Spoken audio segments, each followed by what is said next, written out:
इय्याका नअबुदु व इय्याका नस्तईन।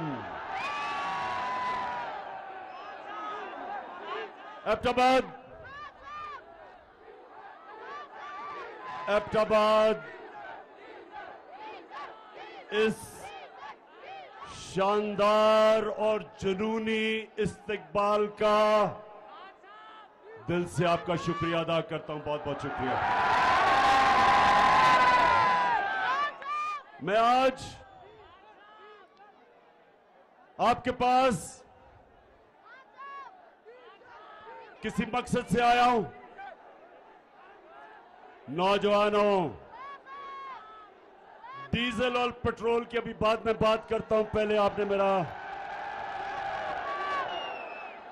पहले जिस मकसद से मैं आपके पास आया हूं, आपने थोड़ा सा सब्र करके मेरी बात सुनिए। मैं आज एबटाबाद में अपनी बहनों को खास तौर पे खराज तहसीन पेश करता हूं कि हमारे मुखालिफ वो ये कहते हैं कि गर्मी बहुत ज्यादा होगी, लोग नहीं निकलेंगे इस्लामाबाद में। ये मेरे बहादुर नौजवानों के लिए तो खैर गर्मी कुछ नहीं है, हमारी बहनों के लिए भी गर्मी कुछ नहीं है। इंशाअल्लाह कोशिश तो इंसान करता है, कामयाबी अल्लाह देता है, लेकिन ये मेरा ईमान है कि 20 तारीख के बाद जब मैं इस्लामाबाद की अपनी कौम को कॉल दूंगा, ये मेरा ईमान है कि जितने मर्जी भी ये कंटेनर खड़े कर दें, 20 लाख लोग से ज्यादा इस्लामाबाद आएंगे इंशाअल्लाह। एबटाबाद जरा फिर से, क्योंकि ये सारे डर डर के इस जलसे को देख रहे होंगे,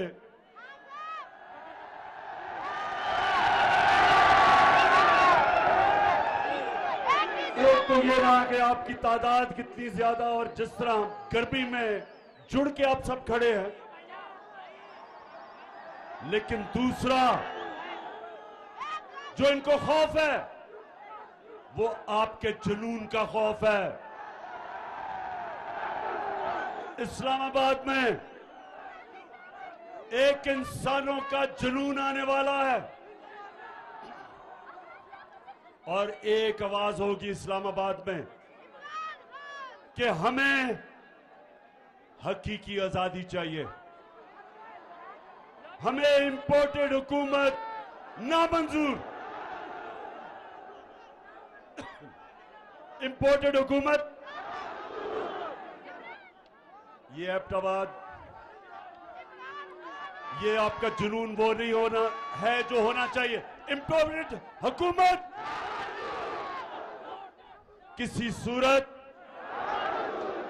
ये कौम इन डाकुओं की जो अमेरिका से साजिश करके हमारे पे बैठे हैं, कभी पाकिस्तान कौम इनको कभी भी तस्लीम नहीं करेगी।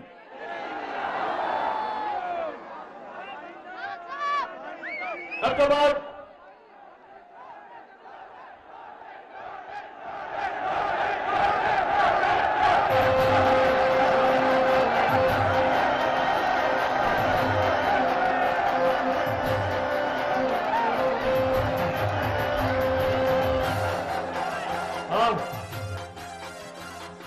लोटे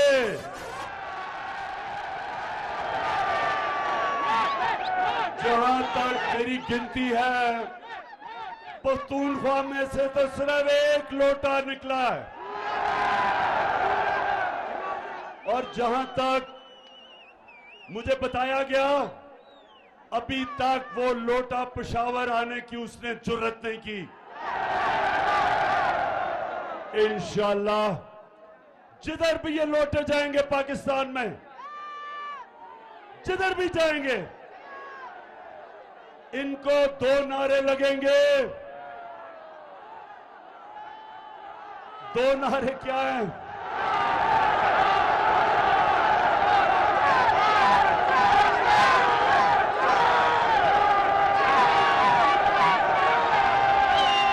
एक लोगों को नारा लगेगा ज़मीर फरोश चोर और दूसरा नारा लगेगा गद्दार। जिधर भी ये जाएंगे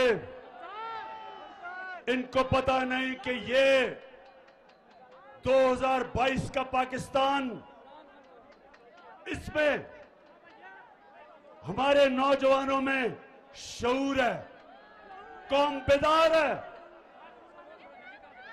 बड़े तो छोड़ो, स्कूल के बच्चों को भी पता है कि लोटा क्या होता है। इन्होंने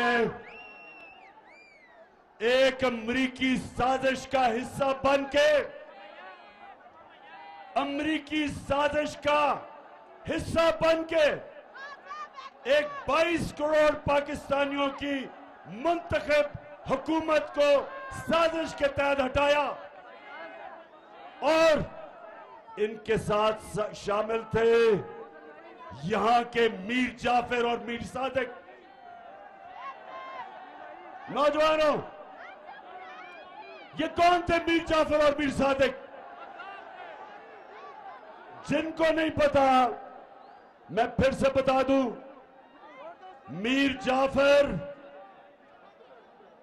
जो मुसलमानों का, मुगलों का गवर्नर सिराजुद्दौला था, उसका सिपहसालार था, कमांडर इन चीफ था। उसने अंग्रेजों के साथ मिलके गद्दारी की सिराजुद्दौला से, मुसलमानों से। अंग्रेज जीते, अंग्रेजों ने बंगाल, जो मुगलों का सबसे अमीर सूबा था, सबसे ज्यादा पैसा बंगाल से आता था, वो सूबे को मीर जाफर की वजह से अंग्रेजों के गुलामी में गया और उसी जो सबसे अमीर सूबा था वहां कहत पड़े। अंग्रेजों ने इतना लूटा कि लाखों लोग भूख से मर गए वहां। और जब अंग्रेज गया 200 साल बाद, तो वो बंगाल हिंदुस्तान का सबसे गरीब सूबा बन गया। और मीर सादिक वो था जिसने टीपू सुल्तान से आखिर में जाके अंग्रेजों के साथ मिलके गद्दारी की और टीपू सुल्तान की शहादत हुई। और मैसूर जो टीपू सुल्तान की सल्तनत थी, अंग्रेजों की गुलामी में चली गई। ये गद्दारों ने आज ये किया पाकिस्तान से कि पाकिस्तान का प्राइम मिनिस्टर जो किसी से बुरे ताल्लुकात नहीं चाहता, जो किसी के मुल्क के खिलाफ नहीं है, सबसे दोस्ती चाहता है, लेकिन जो चाहता था कि हमारी फॉरेन पॉलिसी हमारे लोगों के मफादात की तहफ़्फ़ुज़ करे, हिफाजत करे, हम अपने लोगों को किसी मुल्क के लिए कुर्बान ना करें। जिस तरह अंग्रेजों, अमेरिकनों के साथ मिलके हमने जो उनकी जंग लड़ी, 80,000 पाकिस्तानियों की कुर्बानी दी गई, हमारा कबायली इलाका उजड़ गया, $100 अरब से ज्यादा हमारे मुल्क को नुकसान हुआ। मैं कभी इस तरह की फॉरेन पॉलिसी मानने के लिए नहीं तैयार था। मैं कभी अमेरिकनों को पाकिस्तान में बेसिस देने के लिए तैयार नहीं था। मैं कभी अमेरिका की जंग में शामिल होने के लिए तैयार नहीं था। मैं रूस से, अगर मैं रूस गया तो मैं चाहता था, और हमारी बात चल रही थी रूस से, कि 30% कम कीमत पे रूस हमें तेल दे ताकि मैं अपने लोगों के लिए पेट्रोल और फजल रहमान को सस्ता करूं।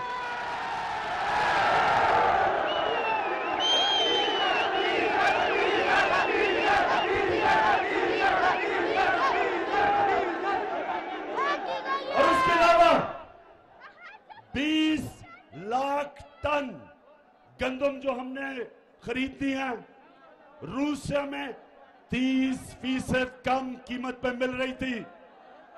तो मेरा मकसद तो मेरी कौम है।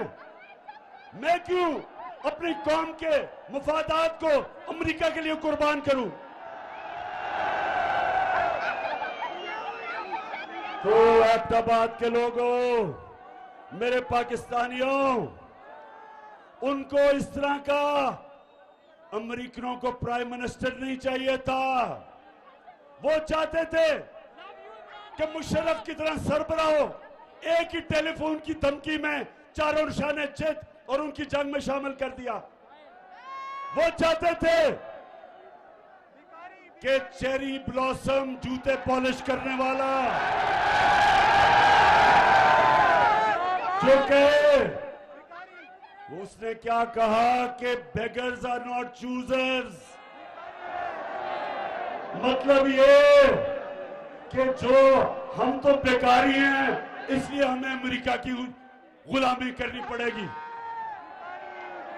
शहबाज शरीफ, तुम बेकारी हो, तुम गुलाम हो, तुम बुज़दिल हो, तुम डाकू हो। तुम्हारी चोरी का पैसा बाहर पड़ा हुआ है और अपने पैसे को, अपने चोरी के पैसे की और अपने भाई के और अपने खानदान के चोरी के पैसे को बचाने के लिए आपने, अगर आप समझते हैं कि हम आपके खातिर अमेरिका की गुलामी करेंगे, किसी गलतफहमी में ना रहो।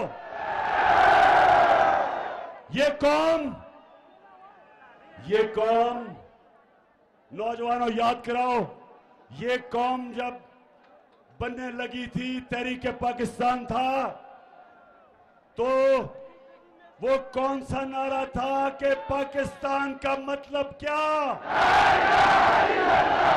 ये उस नारे पे बनी है cherry blossom boot polish Shahbaz Sharif. ये अल्लाह के सामने दावा कर बैठी है।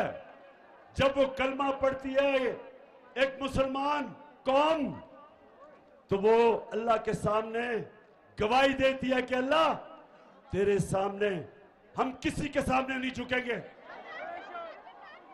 क्योंकि वो शिर्क है, वो गुनाह है। हम अपने अल्लाह, हम सिर्फ अल्लाह की इबादत करते हैं और उससे मदद मांगते हैं।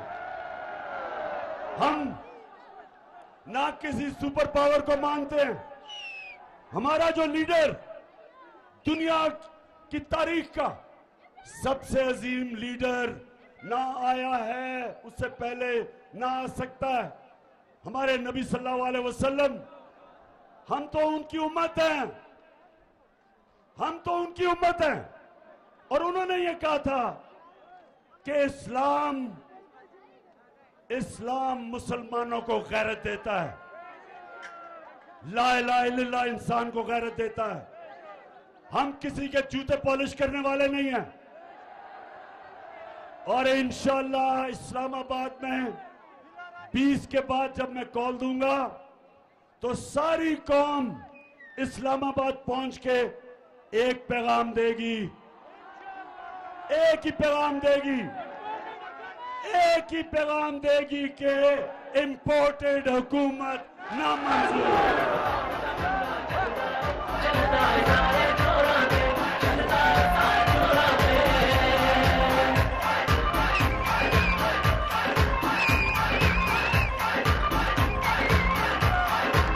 मच्छर रंग देंगा,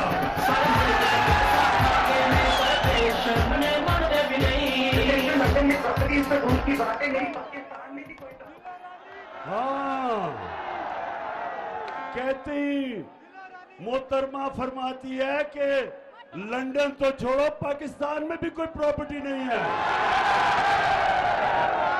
मैंने वैसे जो शरीफ खानदान ने झूठ बोले हैं मैंने कभी किसी को ऐसे झूठ बोलते नहीं देखा। तो अच्छा, अब नौजवानों, बाशऊर नौजवानों, दिलेर नौजवानों और मेरी बहनों, सुनो जरा। मैं आज अपने मीडिया से एक सवाल पूछता हूं। ये जब से इंपोर्टेड हुकूमत आई है, सारी चीजों की कीमतें ऊपर चली गई है। तो मैं अपने मीडिया से पूछता हूं कि कितनी दफा आप माइक लेके दुकानों में और बाजारों में जाके पूछा कि महंगाई है या नहीं है?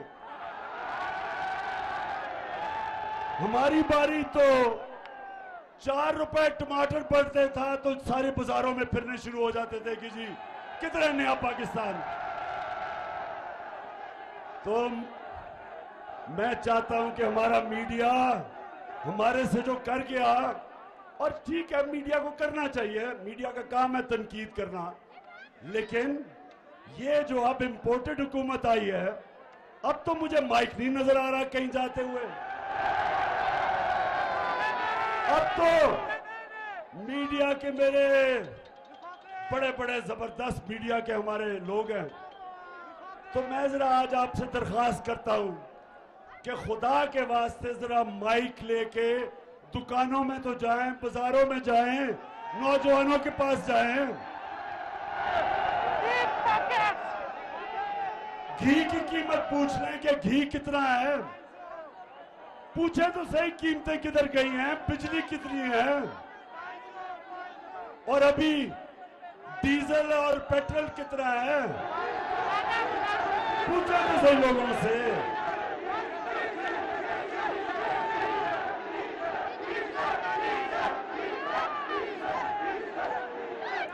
नौजवानों सुने जरा, जब ये जरा सुने, ईरान में मैं जरा आपकी तरबियत भी करता जाऊं, तारीख का भी बताता जाऊं, ताकि आप में और शऊर आए। सोशल मीडिया ने वैसे ही आप पे शऊर पैदा कर दिया। ईरान में 1954 के करीब, सुने जरा, एक उनका बड़ा तकड़ा इलेक्टेड प्राइम मिनिस्टर आया, उसका नाम मुसद्दक था। मुसद्दक इलेक्ट होके आया ईरान में। उसे पता चला कि ईरान का जो तेल है, वो सारा तेल जो ईरान से निकलता है, उसका सारा पैसा अमेरिकन और बरतानियों की तेल की कंपनीज वो सारी पैसा बना रही हैं, और ईरान के लोगों को मिल कुछ नहीं रहा, क्योंकि वो अवामी प्राइम मिनिस्टर था। उसने फैसला किया कि ये जो तेल ईरान से निकाल रही हैं, उनको वो नेशनलाइज करेगा, ताकि पैसा नफा ईरान के लोगों को मिले, बजाय बरतानिया और अमेरिकन कंपनीज। अमेरिका की CIA ने, और ये सब अब ये सारी चीजें अवेलेबल है, ये आप क्योंकि ये रिकॉर्ड्स डिक्लासिफाई हो गए, आप सबको मिल सकते हैं। हुआ क्या, अमेरिका ने फैसला किया कि इसको कराना चाहिए, रजीम चेंज करनी चाहिए। उन्होंने सबसे पहले चीज क्या की, उन्होंने मीडिया के ऊपर पैसा खिलाया, मीडिया को पैसा दिया कि टमाटर महंगे हो गए, प्याज महंगे हो गए। उसके खिलाफ, मुसद्दक के खिलाफ, पब्लिक को उसके खिलाफ करने के लिए मीडिया को उठाया। फिर उसके अंदर, उसकी पार्टी के अंदर जो सियासतदान थे, उनको लोटा बनाने की कोशिश की, पैसा चलाया। और फिर उन्होंने जो ऑपोजिशन पार्टीज थी, उन ऑपोजिशन पार्टीज को कहा कि इनके खिलाफ मुजाहरे करो। आपने देखा ही होगा, कभी डीजल कह रहे लॉन्ग मार्च करूंगा, और कभी ना बिलावल कह रहे मैं लॉन्ग मार्च करूंगा। कभी सारी 11 की 11 पार्टीज मीनारे पाकिस्तान में निकली इमरान खान को गिराने के लिए। ये ईरान में भी यही हुआ और आखिर में फिर साजिश के बाद मुदाखलत हुई और प्राइम मिनिस्टर मुसद्दक को हटाया गया। यही पाकिस्तान में जो मीडिया के ऊपर पैसा चला है, किन किन के ऊपर पैसा चला है, आपको सबको पता चल जाना चाहिए कि वो आज टमाटर और प्याज की बातें नहीं कर रहे। वो आज बिजली की कीमत जो बढ़ी है बातें नहीं कर रहे। वो आज ये नहीं बता रहे कि ये जनाब एक आदमी जिसको इन्होंने प्राइम मिनिस्टर बनाया है और जिसके बेटे को चीफ मिनिस्टर बनाया है, ये कोई बात नहीं कर रहा कि इनके ऊपर फैमिली पे 40 अरब रुपए के करप्शन के केस हैं। 16 अरब एफआईए के अंदर इनके नौकरों के नाम पे पैसे पकड़े हैं, जिसमें आपने सुना होगा मकसूद चपड़ासी का, जिसको बाहर भिजवा दिया। 375 करोड़ रुपए एक चपड़ासी के अकाउंट से निकले हैं। ये एफआईए का केस है। और आते साथ ही चेरी ब्लॉसम बूट पॉलिश ने एफआईए का वो सारे लोग जिन्होंने तफ्तीश की थी उनको निकाला इसने। उनसे इंतकाम कि कैसे तुम्हारी जरूरत है कि मेरे खिलाफ तुमने तफ्तीश की। कहीं नौजवानों, दुनिया में कहीं ये नहीं होता। मैं अपनी अदलिया से पूछता हूं कि मैं बड़े अदब से पूछता हूं कि इतवार को तो आपने सो मोटो एक्शन ले लिया, आपने रात के 12 बजे अदालतें खोल ली, लेकिन ये जो आपके सामने हो रहा है किसी जमहूरियत में यह हो सकता है कि एफआईए में 16 अरब रुपए के केसेस, डाका 1600 करोड़ रुपए का ये बाप और शहबाज शरीफ और उसके बेटों पे, और आप इसमें कुछ नहीं कर रहे। मुल्क का 1600 करोड़ रुपया चोरी हो और ऊपर वो बिठा दें, बिल्ले को बिठा दें दूध की हिफाजत करने के लिए। कौन सी जमहूरियत में ये होता है? और मैं आज नौजवानों ये सुन लें, मेरे नबी सल्लल्लाहु अलैहि वसल्लम ने आज से 1500 साल पहले तकरीबन कहा कि कौम तबाह कब होती है? जब छोटे चोरों को आप जेलों में डालते हैं और बड़े डाकुओं को आपका इंसाफ का निजाम नहीं पकड़ सकता, वो कौम तबाह हो जाती है।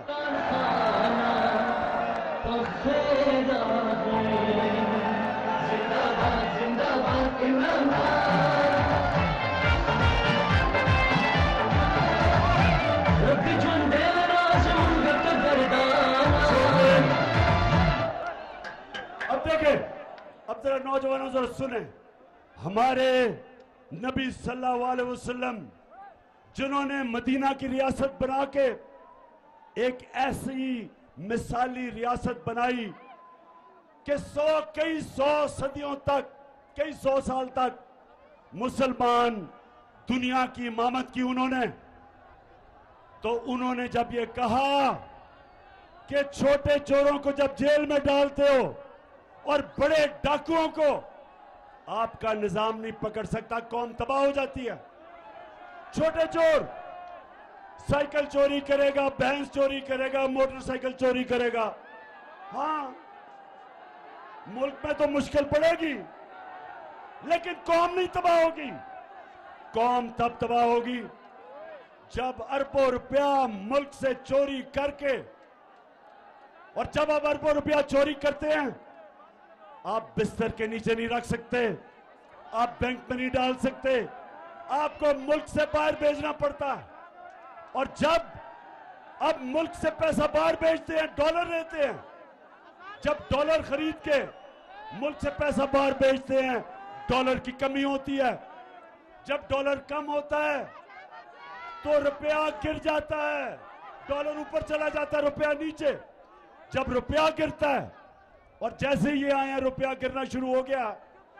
जब रुपया गिरता है नौजवानों, तो महंगाई होती है, सब चीज महंगी हो जाती है, गुर्बत होती है, मुल्क तबाही की तरफ चला जाता है। आज एक एक दुनिया में मुल्क जो गरीब है, उन सारे मुल्कों पे एक चीज है, उनके पैसे वाले लोग पैसा चोरी करके मुल्क से बाहर लेके जाते हैं और उनका इंसाफ का निजाम उनको नहीं पकड़ सकता।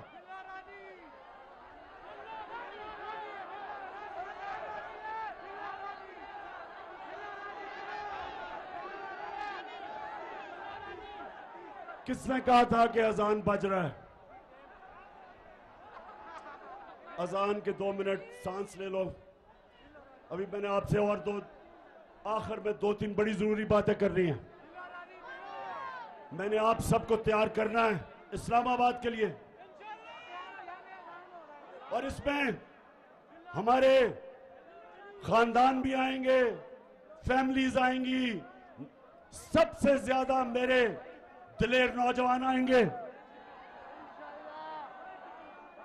और पख्तूनख्वा, क्योंकि आप इस्लामाबाद के सबसे करीब हैं, तो मुझे सबसे ज्यादा मैं पख्तूनख्वा के लोगों को वहां देखना चाहता हूं। और मेरे लिए नहीं आना आपने अपनी हकीकी आजादी की जंग लड़ने आना है। आपने कायदे आजम का पाकिस्तान बनाने आना है। होगी आजान? अच्छा जी नौजवानों, सुनो जरा मेरी बात।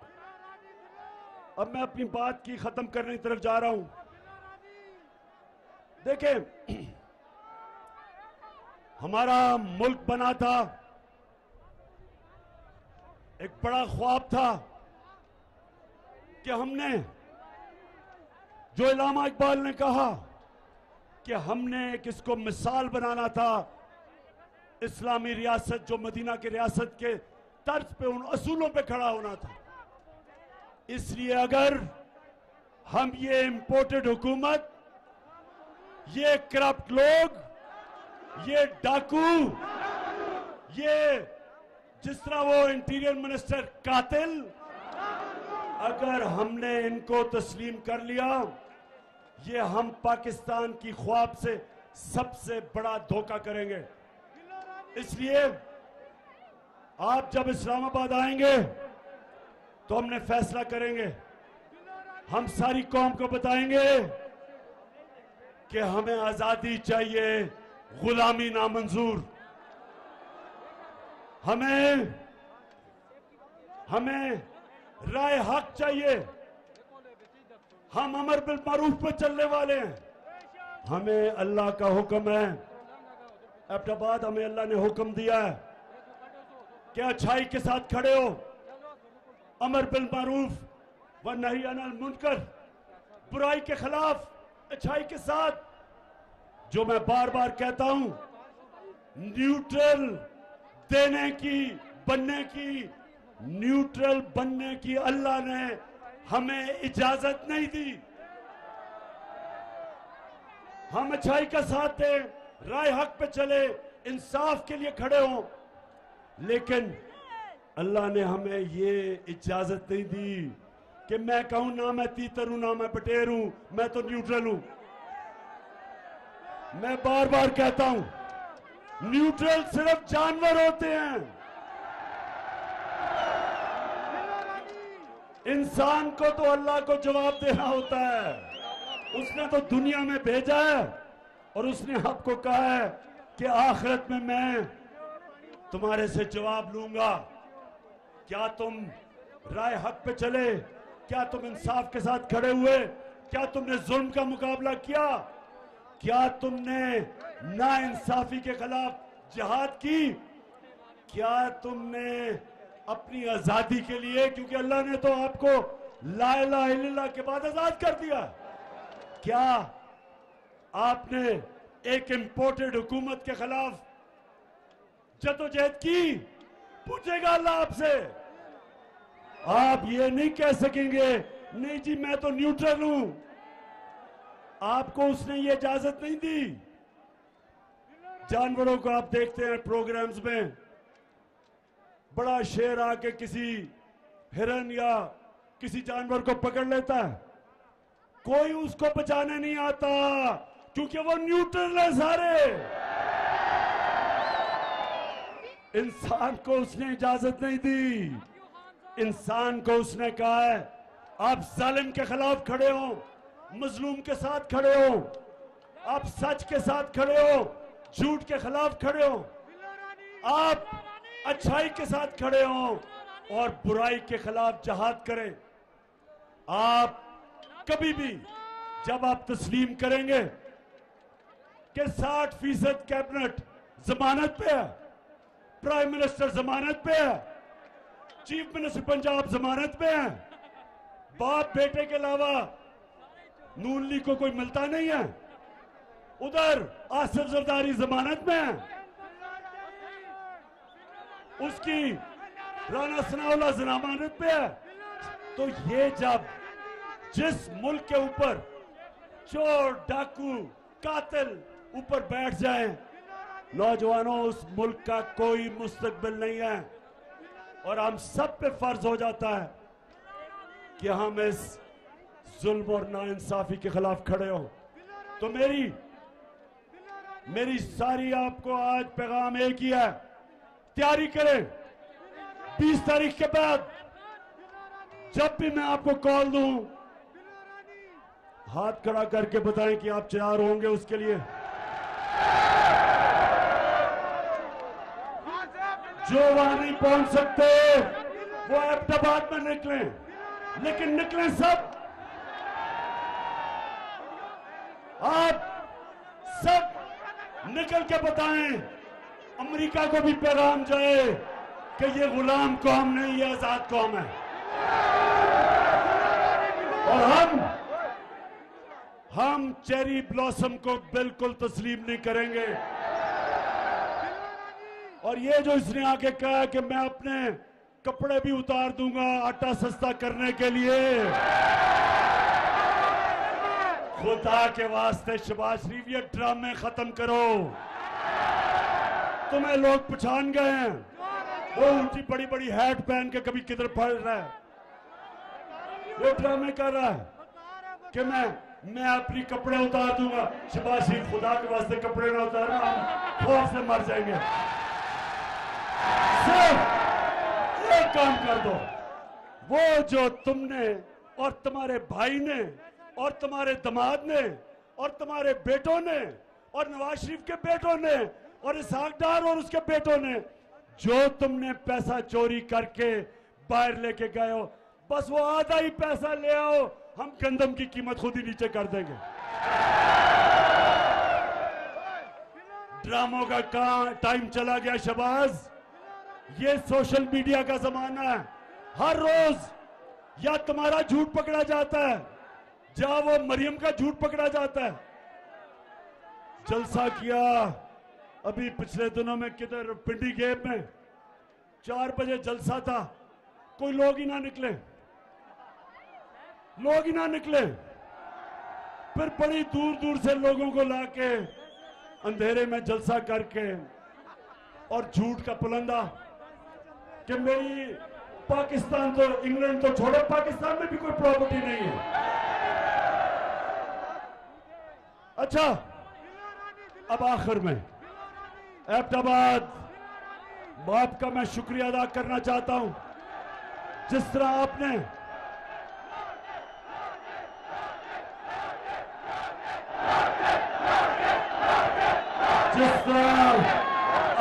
हमें इलेक्शन जताई, शिकस्त दी, कहते थे कि नून लीग का गढ़ है। नून लीग, ये आज मेरी बात सुन लो, इलेक्शन से ना भागो। जब भी इलेक्शन होगा तुम समझते हो कि तुम अब सेंट्रल पंजाब में रह गए हो, तुम्हें सेंट्रल पंजाब में भी अब छुपने की जगह नहीं मिलेगी, क्योंकि इस पंजाब के, पाकिस्तान के लोग गैरतमंद लोग हैं, हमारे लोग गैरतमंद हैं। हम बूट पॉलिशरों को साथ नहीं चलते, हम अमेरिका के गुलामों के साथ नहीं चलते, हम डाकुओं के साथ नहीं चलते। ये कौम अब तैयार है। 75 साल के बाद मेरी कौम तैयार है उस पाकिस्तान की तरफ जाने के लिए जो हमें कायदे आजम, जिस पाकिस्तान के लिए उन्होंने अपनी जान कुर्बान की, उस पाकिस्तान के लिए हम तैयार हैं। और इंशाअल्लाह जब हम इस्लामाबाद पहुंचेंगे, जब इस्लामाबाद में 20 लाख लोग पहुंचेंगे, तो वो पाकिस्तान हम सबको नजर आना शुरू हो जाएगा। पाकिस्तान जिंदाबाद।